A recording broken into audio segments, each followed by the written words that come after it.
16 জানুয়ারি বরাত জোরে রক্ষা পেয়েছেন পতৌদি নবাব সাইফ আলী খান। মধ্যরাতে বাড়ির ভিতরে দুষ্কৃতীর ধারালো অস্ত্রের হামলায় গুরুতর জখম হন সাইফ। তার পিঠে গেঁথেছিল 2.5 ইঞ্চি ছুরির অংশ। অস্ত্রোপচারের পর সেটিকে বের করেছেন লীলাবতী হাসপাতালের চিকিৎসকরা।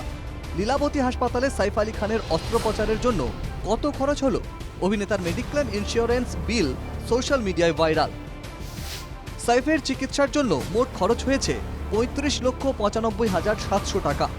বীমা সংস্থা সাইফের চিকিৎসা খরচের 25 লক্ষ টাকা মিটিয়ে দিয়েছে। হেলথ ইন্স্যুরেন্সের কার্ডে রয়েছে সাইফের মেম্বার আইডি। কী ধরনের চিকিৎসা বাবদ খরচ হলো, কেমন বেডে তিনি ছিলেন তা উল্লেখ রয়েছে বীমা সংস্থার নথিতে। 21 জানুয়ারি হাসপাতাল থেকে ছাড়া হতে পারে সাইফকে। চিকিৎসকরা জানিয়েছেন, সাইফের যা পরিণতি হয়েছিল তাতে পঙ্গুও হয়ে যেতে পারতেন অভিনেতা। তবে এখন ভালো আছেন সাইফ। বীমা সংস্থার তরফে জানানো হয়েছে, সাইফ আলী খানের সঙ্গে যা ঘটেছে তা উদ্বেগজনক। তিনি দ্রুত সুস্থ হয়ে উঠুন। মিস্টার খান তাদের পলিসি হোল্ডার। হাসপাতালে ভর্তির আগে ক্যাশলেস চিকিৎসার জন্য আবেদন জমা পড়ে। এরপর প্রাথমিক খরচের টাকা অনুমোদন করে দেওয়া হয়।